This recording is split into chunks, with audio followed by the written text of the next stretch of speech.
scrubbing shit during the live stream. But just so you know, I think we might be live now. But I don't know. Hello. I'll give it a second and we'll see. It doesn't quite look like there's always a bit of a delay before it starts. I'm going to sit very still. Just look at my computer screen. Oh, yeah, I think we're live. There we go. Fantastic. Yeah. Well, hello everyone. Welcome. Hello. Oh. Fantastic. So, look, we're nearly a month in, I think, which is over a month into our new regular time slot. I'll talk a bit more about what's going to happen in the next few weeks because we've got a slight change, but still going to be 45 minutes approximately, 10 p.m. UK time, 4 p.m. Scots time, 7 a.m. for some Australians who will be joining us in the next few weeks as well. And we're going to see what happens. Like today, I thought we might have a quick chat off air about what we might discuss today, but we've been talking about Star Wars. I mean, we could carry on talking about that. People are interested. But what I noticed last week on the live stream is there are quite a few people in the live chat. So I've got the chat open next to me. And at the moment, we see Alan again. Hi, Alan. Welcome. And people in the live chat were asking questions of me and Owen. And a lot of those questions were to do with building. So, we might get into that. And what I'm going to try and do is, for the next few, we're going to theme them around certain things. So Brad from BB Guitars is with us next week. And he wants to talk about, I want to talk about with him, inlay work, because he's made some great inlays. But today we've got Curtis back with us. Hey, Curtis. Welcome. Coincidentally, just last week, I uploaded Curtis's first appearance on here, the proper hour and a half or more chat that we had with him over a year ago, onto the archive. So if you go click in the link to this if you look in the description of this video, there's a link to our archive. You can catch him there. And in that, we talked about sort of how you got into guitar building, prop making, and all of that. But what I wanted to say, Owen, is since you've last been on, you've been making things in quite random materials. So I was just having a quick refresher before we came on air and looking back on what you've done. The most recent one was a guitar made of sand. There's guitars made of paper, fretboards with denim in it. I totally recommend, if you don't know Curtis's videos, go and check them out because it is quite different and quite unique. I quite enjoy people looking at me like the mad scientist of the GBC world. It's quite nice to take the rule book, tear it into very small shreds, and then infuse it with resin and try and make it a guitar. So, literally, yeah. I've got to say, I feel like you do kind of do that, the sort of break up the rules, because a lot of the channels I follow, and a lot of the people we have on, have like cool tools or cool things they use, like CAD, and everything's precise and everything's expensive. And you've got things that are very DIY, which I totally recommend again people watch. In fact, I can just about reach here. Most of the rulers in my workshop, I resprayed and put numbers on Curtis's advice, because having a center rule is just so brilliant for guitar building, and they're quite expensive and they don't come in this length. But I just renumbered it on Curtis's advice. I just put new numbers on. Easy. I've got a center rule. Fantastic. So you're full of things like that. And the best one I saw recently, which I thought was like a real contrast to some of the things we talk about with CAD, is when you made templates for a guitar and you literally did it in MS Paint and traced it off of your computer screen. And it works. Of course it works. Just brilliant. Like that kind of different approach and way of thinking is like totally problem solving with what you've got. Brilliant. Well, I mean, funnily enough, Ben Crimson Guitars put up a video yesterday, I believe, or the day before, over the weekend, and it was literally him describing, don't start building guitars straight away, get different trades, get different ideas behind you. And that's literally how I've approached it, because I don't come from a guitar playing background. I don't come from a guitar building background. It's construction, it's props making, it's lots of other things. So I don't look at it in like as Scott is always saying, the dumb guitarist, you have to have this thing, you've got to do it that way, you've got to have it this. You don't. I was describing to a guy at work recently, who was asking me why I make all these weird, crazy guitars. And I said, well, there's no rule book. People tell you there's a rule book, but there's only 3 rules to a guitar. You've got to have a bridge or somewhere the strings start. You've got to have tuners or somewhere for the strings to end with the ability to tune them. And you need something in the middle to connect the two and give it some string tension. That's it. Those are the only things a guitar actually legally, whatever, has to have. Everything else is optional. So if you look at it from that standpoint, you can make a guitar out of anything. You can use any tools you want because there are no rules except what people tell you you've got to do. 100%. Yep. You've left us all like, well, that's the end of the podcast. We're done. Thank you very much, everyone. That was a rant over. Thank you very much. I'll see you later. But it's like, well, funnily enough, today I was literally working on my new experimental project, which is cardboard packaging. The corrugated stuff that you get from like IKEA flat pack furniture. I've literally filled it with resin and strips of paper, and I'm going to see if I can make a functional neck out of it. Oh, nice. I don't think it's going to work, but I'm going to give it a go. I've got to try and somehow put a truss rod in there, but that's it.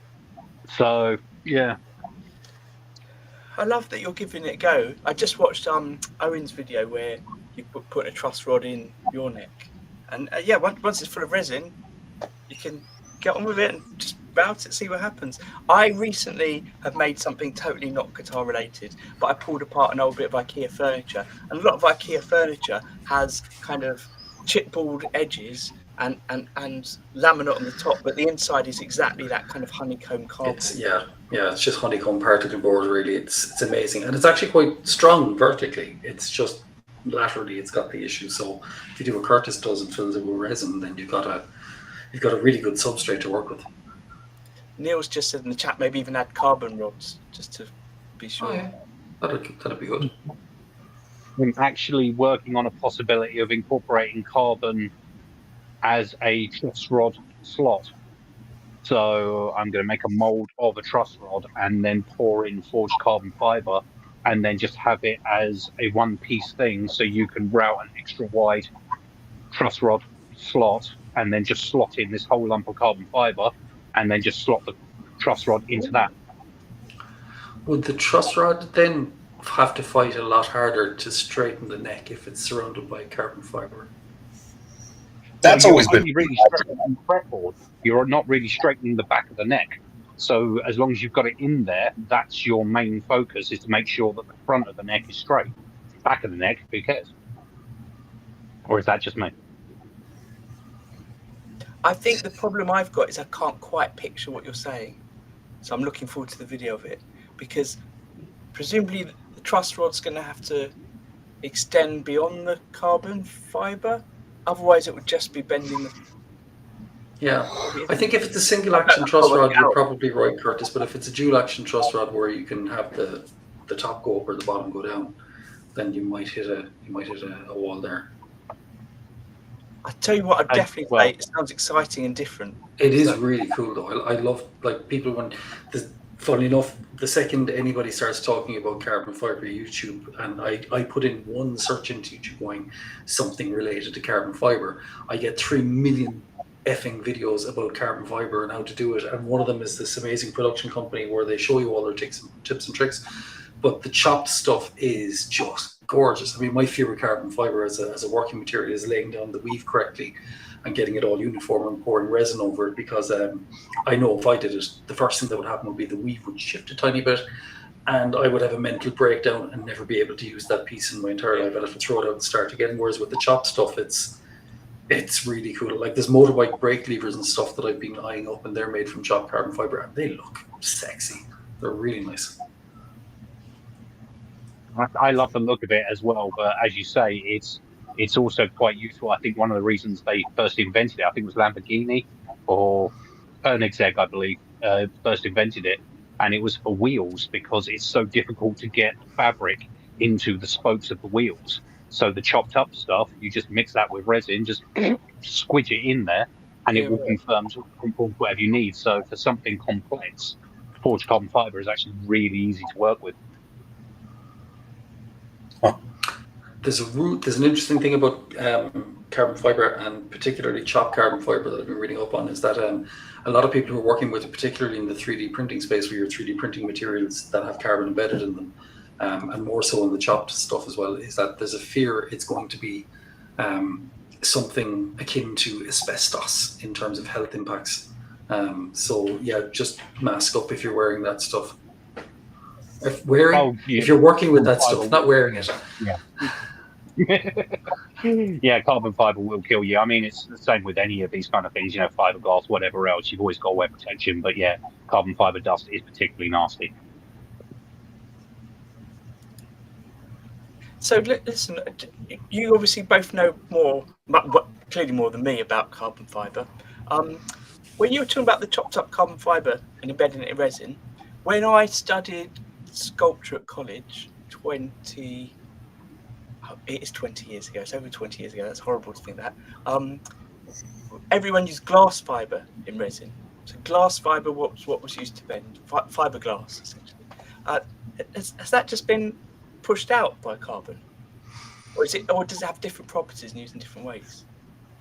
In the professional sense, yes, because carbon fiber is sexier. It is technically lighter. It has slightly higher tensile strength. The difference is between fiberglass and carbon fiber is it's got much higher temperature resistance. So you can use presses and you can use ovens to get it really rock solid and ultra lightweight, where you could do that with fiberglass, but it is inherently a heavier material. So for race cars, things like that, they don't like using fiberglass anymore. I actually really like fiberglass. I've got 5 tons of it upstairs, and I'm looking to see if I can do things with fiberglass that you would normally use carbon fiber for in the modern world. But yeah, technology's just moved on a bit from fiberglass, really. That makes sense. Having zero exposure to it, I've recently started to wonder if I needed some fiberglass for these helmets. Because the inside to put on the inside, not to get on helmets again, but I got to print in pieces and try to put them together, and I'll try to weld material in there, but it's not all that strong, and I've wondered if I need to do something like that. Either use thin fiberglass and wet it out, or fiberglass cloth, because it won't be as scratchy. If you've just got a small few areas that need a little bit of reinforcement, fiberglass infused body filler that you can get down the car part stores. That kind of putty is really good for just smoothing in the inside, bridging those areas. That's a good call. Okay. Another option as well, I don't know if you guys have it in the States, you probably do, because you've Carmat over there, but you can get tubs of automotive fiberglass filler. So it's like a pre-mixed stuff, and you just add hardener to it. Really was we've brands here like Isopon and shit like that. You probably have the same ones or similar over there. What you said, Curtis, he was too busy thinking about Scott's helmet. That's what happened there. Sorry, did I just say the same thing you said? I probably did. I've got to pay more attention. No, but I wondered if maybe doing like fiberglass, because I'm using, I don't know, just felt or something, just some kind of material to hold resin in place. Maybe if that would be, I don't know. Fabric that's nylon, you can use that, wet it out. You could technically use tissue paper, wet that out with fiberglass. That will also work as long as you've got a substrate to hold the resin. Anything will work pretty much. It's kind of what I thought, but I wasn't sure. But, just having exposure to that. So obviously, then, Curtis, that's the principle that we're using when you were making your necks out of paper, and the one that you did for Todd out of the denim. Sorry, I missed the idea that the substrate, the denim, is what's holding, is being soaked and infused with the resin, and that kind of helps hold everything together. Actually, it's not holding anything together because it's just the bit of denim that you're putting loads on. You put a backing on that one, didn't you? From what I remember. I did 2 layers of fiberglass cloth because I wasn't sure how the denim would react. But yeah, basically the principle is the same throughout. The fabric is just there to hold the resin in place. You can use any fabric as long as it's not basically plastic, because the resin will melt plastic. apart from polyurethane foam, I found out recently. But yeah, pretty much any fabric, man-made, cotton, anything, you can pretty much use whatever you like. Your choice It's is down just to how making cool it looks. Yeah. this is also it. Like, I feel like that this idea of a resin neck where you've got material underneath it, the resin sort of the top surface of it, gives us so much more opportunity, at least for me, for the sort of things I make, for this visual thing that you can put on your guitar. But I'm just making some essentially one-string guitars where I've put a fretboard on that is Perspex, and been working with a friend who's a bass player, and he was talking about a number of fretless basses he's had. Maybe you'll come across this, Owen, where the surface has got quite scratched up quite quickly, and I sort of worry about how scratched up over time a resin neck would be. Like I would want to. The only way I think I could get around it is to make some and play them a lot, so I feel happy that I'm selling them to someone, or sell them to someone knowing that this is potential, because all of it can be buffed out quite easily. Your string choice is going to impact there as well. So traditional instruments don't have frets. Traditional classical instruments don't have frets, and instruments like the double bass don't either. And they use round wound strings, so there's a smooth tape rotating around them, and they're less likely to mar the instrument over time as well. So if I was making an instrument that did was fretless, I would put some flat strings on it for sure. Yeah, you've also, I mean, you can get higher strength resins if that is a concern. I mean, with a fretted instrument, you're not going to have as much of the strings impacting. It's going to be hitting the frets more than the thing. If it's fretless, then yeah, you're probably screwed. But you can get high strength countertop resins, the ones that are heat resistant. Those are much harder, so they allegedly can withstand a bit more abuse. But I've not had a chance to practice with those yet. I mean, we have necks and fretboards sprayed with poly anyway, so there's not much difference maybe. There's a lot of people in the chat, so if you're watching in the future, you can catch up with the live stream chat. I think there's a button somewhere next to the actual discussion thread that you can see the live chat. There's a lot of discussion with some jokes about Scott. So Scott, I wondered, would you mind revealing what you've been working on that we've just been alluding to, that we were looking at off camera before? You don't have to. If you don't. Which ones? I want to see it again. I don't want to see it again. Yeah. Bear in mind that last time, well, the first time Curtis on, you've been on a couple of times, we talked about Curtis's background with prop building. This one's almost done. So that's why we're talking about what you might put inside to help hold it all together. Yeah. Because, I mean, you can see the plate welds.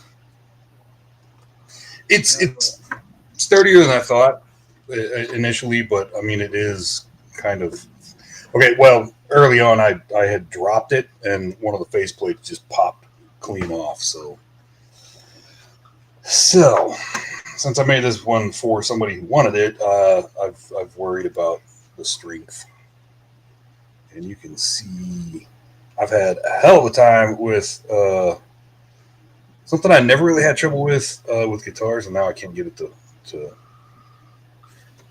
in here. I've had some paint crinkling, immediate reaction. What kind of stuff is on it at the moment, Scott, paint-wise? I've been using Rust-Oleum 2K spray for most of that, and weirdly enough, the exact same brand Clear is just, it immediately reacts. I just going to butt in there.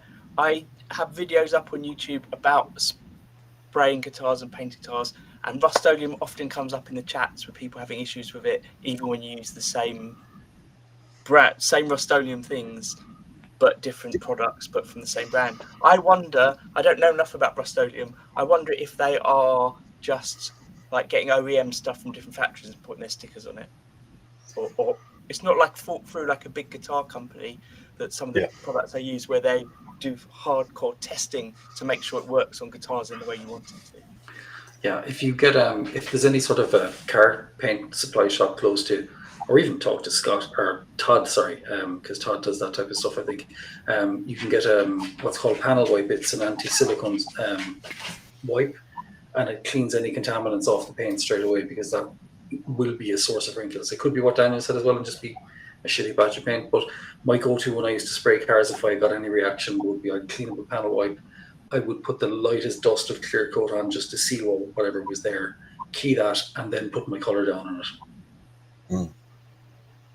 I've never understood that everyone goes crazy about, oh, you need this special lacquer and you need this nitro and whatever else. I've always bought the cheapest, nastiest lacquer from Halfords, which is a UK car place, and it's £7 a can, and it works perfect every fucking time. You just sand it down to 180, you spray it, and you've never got a problem. So my favorite was Deft, and I could get it at Lowe's, I think, because it was the cheapest one. And I tried more expensive stuff and always had trouble with it. The cheap stuff worked awesome, and now I can't find it. So, and I've never been a huge fan of Rust-Oleum, but I mean, these were just Walmart. That's pretty much all they had, and I didn't want to search all over the place for a stupid Boba Fett helmet. Even with this cheap shit, it was still like $50 worth of paint. So I've always had amazing results with just the pound shop, the dollar store stuff. That's what I did for my second build with the matte black, just £1 can. I couldn't believe how well it went. But obviously, yeah, you need a couple more colours than what you get there. So yeah, and as it turns out, Boba Fett, the paint and the damage and all of this is very well documented. And oh my god. So we're talking. It's kind of fun, but having to match, a screen prop, I'm sure people will go way farther into it and get way crazier than I did. I just kind of tried to get close to, and it looks cool. So now that we were talking about Boba Fett helmets, and you were talking before we went live about getting back into guitar building, are we going to see a Boba Fett themed guitar? See, I've been trying to think of how I could make Star Wars themed guitar, and I don't know. I don't know, other than just painting something on it. Well, there's a guy I know, some strange bloke called Daniel, and he gets like models of like crazy sci-fi stuff and turns them into guitars. So you might want to ask the guy just down there. I guess whether to bring it back into the workshop today. It's by my back door in the house. Annoying. I guess you could do like a just a paint job that's the same colors and same kind of damage and just looks reminiscent of Boba. It's very cool guitars like that. Just like a strap with those colors and the logo on it. It looks brilliant. To be fair, I actually need some inspiration because I picked this up about a month ago. BC Rich Warlock fake wannabe Chinese-made nasty thing, 30 quid. Some kid in a death metal band literally bought the whole guitar just for the neck and sold me the rest. So I don't want to do anything too crazy with it, but I need to do a paint job on that. So I'm thinking of inspiration myself. I'm just saying chrome paint like Beskar and the Mythosaur sigil on it, and yeah. I was thinking a picture of Lita Ford, but that works. I've got to say, one of the first custom guitars I worked on for someone, they wanted a BC Rich neck on it. People just love BC Rich necks. I think is it the headstock? This guy wanted an old one with the old logo on it. He was convinced it played better as well. I ended up getting one in from did I get it in from Japan? I can't remember where I got it imported in from. And it was in such terrible condition. Anyway, yeah, good find to get something off someone. Hydro Drip Star Wars theme. The thing is, I also managed to get a load of telly nets from this guy on Facebook Marketplace. He literally just nicked the bodies, worked on the bodies, and just got rid of the necks. So he sold me like 6 telly necks for like 50 quid. So I've got a whole pile of telly necks. So I might put a telly neck on it just to piss off all of the purists. Yeah, I keep look. So look, I am a big fan of buying in necks and just doing them up. And if someone's doing that and they're buying in a body and they're taking the necks off, that neck's not going to be used much. That's brilliant. Good find. I keep forgetting how great Facebook Marketplace is. I know when we had Paul from Mile House Guitars on, he was saying that he buys some of his guitars that he uses in his videos where he refurbishes them or breaks them down and looks at how good or bad they are. He gets them on Facebook Marketplace. I think we should have a topic at some point soon about trying to sell guitars, but I've been trying to, for the first time ever, I put things up on Facebook, on Marketplace. But it's not really necessarily Marketplace. Marketplace is the interface that's used on the guitar selling, or on any like forum that you go on that sells things, it automatically feeds through into Marketplace. But I was putting them up on the guitar UK sales groups because I'd heard that might be a good place to sell, and that just the general conversation in the threads is it's really hard to sell guitars anywhere at the moment. Yeah, Marketplace is also just So a easy shit to- show. It's like, hey, is this available? Yes. Okay, I'm never going to speak to you again. Yeah. Goodbye. Yeah. Yeah.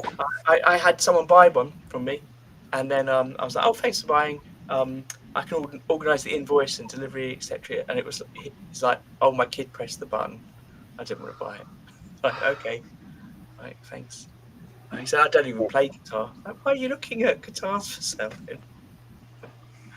Weird. Wow. It also swings and roundabouts, though, because the amount of times that someone's got something for sale and it's like, I will come around your house now. I'm 5 minutes away from you. I will come anytime you want, now, the next week, anytime. They will ghost you for 2 whole weeks, and then suddenly it'll be a case of, oh, why haven't you come around to buy it yet? What? People are It's weird. work for you. People are very weird. But it's funny. People the world over do the same shit. That's funny.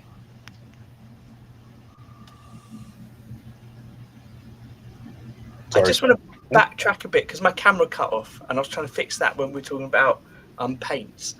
I 100% have found that high quality, expensive paints are much better than the cheaper paints I used. And the main reason I found that is there's just a lot less work involved in getting an amazing finish on them. But that maybe is that I'm using the wrong cheap paints. I don't know. It's very much dependent on the finish you want to go for. So you can get a good clear from a rattle can if you want, but if you want to get a great clear, you've got to mix up your lacquer, your hardener, and then a percentage of lacquer thinners in there as well to get it to sit flat. It took me, when I was learning to spray paint, I think about a year to get a good finish from the gun, but I can get glass from the gun now on the first go, and that really cuts down on an awful lot of the post paint work you have to do, like flatting and polishing as well. So that's really important. And the thing you don't get from cans as well is consistent pressure. So your fan width will vary as you're painting, which on something small like a guitar you can maybe get away with. But if you're painting anything like say the back of a guitar, the front of the guitar you get away with because you pick ups and you covers and shit like that and neck pockets. The back of the guitar being wider, most people won't see it. But if you're any sort of good at painting, or you've painted anything for a while, or if you've art lessons in your background, you'll see the wave as the can runs out of aerosol propellant in there. And some of those nozzles just get sticky and splatter as well. So I think for consistencies, you're right. A good gun, separate gun for color, separate gun for clear, and consistent source of air pressure is really, really important. Because if you don't, you're just getting into flatting and polishing. You still have to do flatting and polishing if you have a good setup anyway, but it's just an awful lot less. The expensive cans I use, not necessarily always that expensive, have better nozzles as well. Yeah, I really like 100%. some have those fan nozzles. I'm not saying the fan nozzle is ideal, but it just seems more consistent with it. Yeah. And, well, that's what you get with a spray gun as a fan. Yeah. So a spray gun will give you consistent pressure, and you can vary the width of the fan. So having a fan, I think, just gives you that coverage. You can go 50% over each coat as you go. And some of the better cans have better propellants. So that's something to bear in mind as well. And because I use nitro a lot as well, and I found there are certain brands where it's 100% better. When it's out the can, it's much better. But who knows? Maybe, again, it's just my personal experience of what I prefer. But I have spent the last year using my spray gun again, and it's okay when I'm spraying a lot, but when I'm just spraying one guitar, I'm just so lazy. I can't handle cleaning the gun at the end of the day. I have the lazy setup that I have a big plastic 5-litre bucket filled with paint thinners, gun cleaner, and I just take the gun apart and I fuck it into the bucket and I shake it up for about 10 minutes and take it back out and blow it all off the compressor. And that seems to not degrade the seals, so I get away with murder. And then I just fill up the cup with like 2 or 3 rounds of gun cleaner thinners and just blow it out and it's done. But yeah, I used to get really frustrated with forensically trying to clean my guns, and I was like, yeah, I'm just killing myself for nothing here. Yeah. So, Curtis, what are you going to... That's why I'd rather use a roller. Yeah. So much easier. Exactly. Well, yeah. I mean, I've also started to embrace the mistakes that happen. I just want to say one more thing while we're talking about, when we mentioned flatting and sanding. I recently swapped to Acelex. I think Acelex is the brand name, but also like 3M do one. I forgot what the 3M one's called. I'll remember it in a minute. And then Cubitron, yeah. And StewMax sell Bufflex, which is like Acelex but at higher grades, so it goes up to 2,000 or 3,000. And honestly, because I used to wet sand everything, it's not messy, and it takes hardly any time in comparison, and it's not cheap, but you can reuse it if you can get hold of Acelex and Bufflex and that type of thing. It's a game changer. It's so much better. And I've seen loads of luthiers talking about it online. It's brilliant. I remember Todd talking about it a few years ago. He was the first person I kind of heard that was using like the super Acelex papers. But yeah, I generally don't spend that kind of money on sandpaper. No, well, again, this is something we've talked about a lot in the past. I spend too much on sandpaper, but it is a game changer, because up in the amount you spend on sandpaper, you often use less as well. Neil's just said the classic thing, which is what I prefer, and I was talking to someone else about this the other day, about charging clients for finishing their guitars. Matte and satin finishes are so much better because it's less work. And some places, I always just have a set fee, but some places, including Crimson, I believe, have a more expensive fee for gloss finishes, which sort of makes sense, because it's going to take more work, more materials, more time. Yeah. Yeah. That's why I like wipe ons. Yeah, right. Yeah. Oh, and just one thing I wanted to say from the conversation you guys were having last week. I wanted to apologise to Owen, because he he mentioned. What have I done now? He did the templates in his last video, and he was complaining about all these people that were messaging him asking for templates to be made. And yeah, I was one of those on the phone. So I wanted to apologise. I thought you'd find it flattering that someone was actually interested in something you were doing. I didn't think you thought they were being dicks. So my bad. No, I didn't position it that anybody was being a dick. I thought it was great. I just think I think Brexit is a shit show, and if Brexit didn't exist, I would happily, look at doing things like that. But the biggest problem I found with doing the templates is not the people who've been asking about them. It's having been through the process and absolutely gone borderline insane from the process, trying to get the tolerances right. It's doable, but if it's a custom template, it's a nightmare. And I just so happen to have a prop here, right? These are 12 different versions I went through of having to shape out my heel for my neck. 12 of them. They're all there. And every one of those is a variation on the corner radius, or the width down to fractions of millimeters to try and get the kerf right.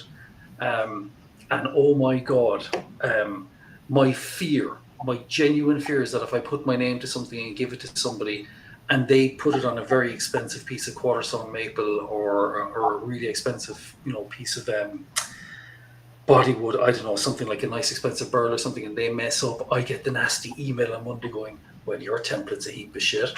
And I'd be like, yeah, it probably is. So that's my fear. It's not the fear of interacting with people. It's not the fear of helping people out. If there was an easy way to do it, sure. And maybe if it was a whole template, sure.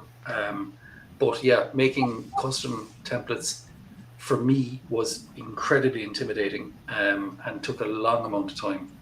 And I'm just not sure, if somebody wasn't living next to me and couldn't pop over for 2 days while we sat there and we worked out all the iterations, I'm just not sure how practical it would be. Because I think that's the thing. I think it's working it through all the problems bit by bit and getting it closer and closer and closer until somebody who's the recipient puts their hand up and says, yes, I'm now happy with what you're giving me. Then it's their decision. And if it goes wrong, it's all on them. It's not on me anymore. So yeah, I think that's the problem, but not the people. I mean, to your first point, the fact that you contacted me and said, can I have a template? I actually said to Monica here, my other half, I was like, you're not going to believe this. Somebody asked me to make templates. So that's cool. I'm really happy about that. I totally understand the idea, though, of wanting to be perfect, especially for something that is so custom. Yeah. Because there's so many elements to put together. I've always had a crippling fear of taking somebody's money for something and then regretting. Yeah, what I 100%. Like even going back to just the car painting conversation from earlier, I used to do that for 3 years when the 2008 recession kicked in because I needed to make money, and it was a shit job, but I did it. But if you think people are precious about their guitars and getting them done, you should see how precious people are about getting their cars fixed. Oh my God. 98% of people, wonderful human beings on planet Earth. The other 2%, if I win the lottery, I will pay a sniper to take them out. On that note, I'm going to change the subject. and this is, by the way, all these episodes are up online. There's a link in the description you can see all the archives. So anyone in the future is trying to track down that time when Owen said he was going to hire some snipers, the evidence is there if we need it. We've got a comment in the chat by Fra M. Asking about, I don't have an answer to this at all, asking any suggestions for an SG bridge or tailpiece replacement. The heavier the better. If anyone's watched this in the future and you do have one, leave it in the comments, and even if Fra M doesn't see it, I will see it and I will try and link it back. But yeah, I had a chat with someone the other day, or I'm still having an argument with someone the other day about upgrading components, and they basically don't believe that cheaper components are as good as expensive components. Whereas I'm sure or anyone watching has probably heard many of us talk before about certain companies like Geica, and the fact that I particularly think the Geica locking tuners that you can get for like £35 a set are as good as most of the brands that I've come across before. I wonder, like I've got one of their bridges which cost me £40, I think, and it's so well made. That's really, really good quality. It's really heavy, and I just wonder if basically it's the same sort of factories as the people that have the more expensive brands, and they just don't have the expensive brand on it. That's why it's so cheap, because it's not a knockoff thing. So I don't know what the answer is to replacement bridge, but I'm just saying that don't just look for expensive brands. Generally, when I started, I was buying the cheapest, nastiest, Amazonist, Chinesest things I could find, just to keep the budget down. But I'm actually looking at some of those Geica locking tuners at the moment because I've just finished a commission build and I'm just about to start another one. And the way I see it, if someone's actually going to pay for this thing, it better be decent. If it's something I'm just going to throw on a wall, I don't really care what the hardware is. But I mean, I was looking on Amazon. I mean, you can get the locking tuners. They can start from like £24. I mean, that's nothing for tuners. So it's pretty good. I Yeah, so Geica sell on Amazon, and it's cheaper than their website. And I think Geica are trying to move everything to their website now. I think they started off doing things cheaper on places like Amazon to try and get their brand out there, and now they've got more on their website, and I think they're trying to push their brand and push the prices up. But yeah, I bought some crap on eBay and Amazon that I've regretted. But yeah, I don't know anyone that specifically makes Tune-o-matic ones. Most of the bridges I've been looking at are kind of either Floyd Road kind of things or tremolo bridge upgrades. People that make bespoke things seem to be focused on that tremolo element. Tune-o-matics, early on I did a lot of them, and I usually found cheap ones. And I'm thinking, I don't remember where I had most of them. I did a lot of just searching Google to see what comes up. I used to get pickups from Guitar Fetish, talking about getting cheap crap for early builds, because I knew they were going to be trash. They weren't going to be sale quality. I was practicing fitting stuff, so cheap pickups. But I can't remember where I got all my Tune-o-matics from. I know I tried one or two from Stu Mac, but everything there is 3 times what it should be. And I would also say, if you're just wanting to place the tailpiece, I don't think it matters if the radius is slightly different, because it's not the bridge, it's the tailpiece, and the difference between a 12 and a 14 isn't going to be that noticeable, especially for that. Coincidentally, I was editing yesterday. I've got a new series of videos coming out on my channel all about the Tune-o-matic bridge. There's 3 main videos, like a short that's I think I'm quite happy with, and then it links into a couple of my existing videos on setting up Les Pauls and things like that. So have a check out of that over the next week and a half. I really like Neil made a great point there in the chat as well, that the feel of the guitar is determined by the components you fit to as well, and maybe there's a price point versus quality balance there, but yeah, I think the same way we put a lot of pride into fret jobs and making sure everything plays well when you're touching it and your neck is carved right so it's comfortable. I think the hardware you choose is important too, because people are going to be interacting with tuners and bridges and everything else, and the last thing you want is a trem where you do a little small dive bomb and you come back and everything's out of whack. Yeah, you're right. And anything that you're literally touching all the time, it's got to feel good. All the touch points have to be good. Are we talking about Scott's helmet again? I wondered if you'd go there. Saying about hardware, I'm really looking forward to seeing those Rammstein Signature Series pickups you're going to put in that guitar, because I've seen photos of them and they look amazing. Now, don't get excited, because there's 2 different ones. There's the crazy red ones, which are awesome, and I haven't bought those. I've just bought plain old, chromey silver ones, because everything else on the guitar is silver. Forget it. Exactly. It's going to just be boring. I'm just going to go, ta-da, they're Rammstein pickups, but you'll have to trust me, because they look the same as all the other Fishman Foods pickups, every other one of them. The £1 shop, can of red paint. Well, look, that's definitely why some people like Nitro. It feels different to the poly finishes, and so there is a reason sometimes for choice of paint, and Nitro is more expensive. But I thought the only purpose for Nitro is that's what the old ones have, so the traditional thing.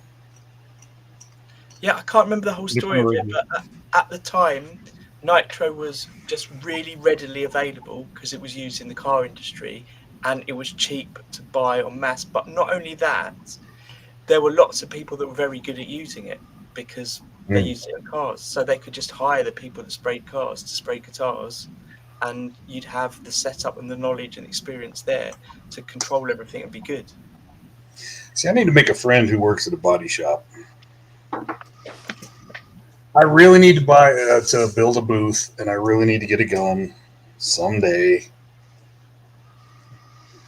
We've talked about this. I mean, with no exposure, you don't know what to get. What would be good? What would And then maintenance, knowing how to take care of it.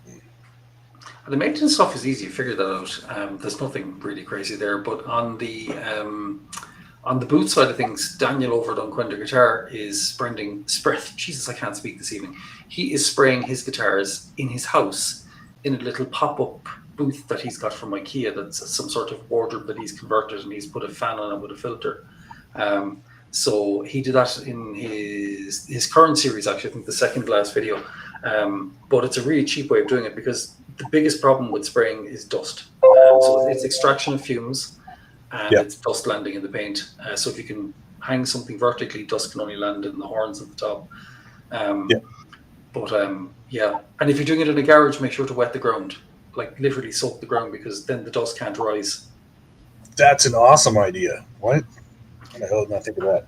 Hydroponics. I guess you could rig some type of accordion type thing that you pull your booth out and do it, and then put it back away. Jackson, Damn it, now I gotta think about that. Big unit. Jackson, Big Unit Guitars. He'd done like spray jobs on a couple of his guitars, and he literally just created like a shower cubicle in his garage, and literally same thing, just wet down the floor, make sure there was no dust, and he just kind of clambered in there and then jumped out and came backwards and forwards every hour for the rest of his life until it was fully coated. But you can do that. That's exactly what I used to do. I had a shower curtain and an extractor fan. Hey, listen. Extraction is the complicated part. But I've seen someone just quickly mention oil finishes. So I think maybe we should have a future topic of oil finishing and get someone on that does it a lot, who can talk about their experiences in it. That would be good. I've been oil finishing a bit recently. It's brilliant. I love it. Let me give you an oil finishing tip. Because I just made a chopping board for somebody as a present. Never, ever, ever laser wood with oil finish on it. Laser it first and then put the oil finish on it, because the oil is slightly flammable. Maybe a good effect. That's a good tip. You can be like every YouTuber on the whole world and just go crazy about Rubio Monaco. But for no reason. Hey, so look, the reason we were able to get Curtis here is he happens to not be working tomorrow. So I'm very much hoping there'll be another occasion, Curtis, soon when you might not be working. Yeah, just let me know if there is, because you're always welcome. And so just so people know, this idea of this slot for 45 minutes every Monday or Tuesday if you're in Australia is just it will rotate around who's free at any time. So if you're someone that's been on before and want to come back on, or you're someone that's regular in the chat and wants to get involved, just send me a message. I'll let you know how you can get involved. I'm trying to do it so it's less work for me than it used to be when I used to have to email everyone and book people and stuff. That we've just got a Discord for people that are interested, where you can log in and just see the link for each week's episode to kind of join in at the back end to discuss the helmets, etc. Right, on that note, I'm going to say that next week we've got Brad from BB Guitars on. Definitely going to talk about inlays. I'm hoping Dave from Footstep Guitars can make it, but I'm not sure he can because he's just made some cool ones. And just before we go, Curtis, have you got anything in the offing that you're working on? Anything strange and unusual that we should be looking out for soon? I don't know about strange and unusual. I've just finished designing this lovely thing here. So it's a pallet wood body with some resin, and then I've kind of bastardized a super strat and a ergonomic shape guitar. What's the name of the car? Strandberg, thank you. So yeah, that's something I'm working on. But yeah, there's always crazy projects coming along at some point. Nice, and obviously that neck with the corrugated card. But that one's actually weird for me because that one's made of wood, and I'm not sure I like it. It's weird. Cool. Okay. Well, thank you, Curtis. Thank you, Owen, Scott, and everyone that's in the chat. Anyone watching in the future, say hi in the comment thread so we can see who is here. And see you all next week. See you guys.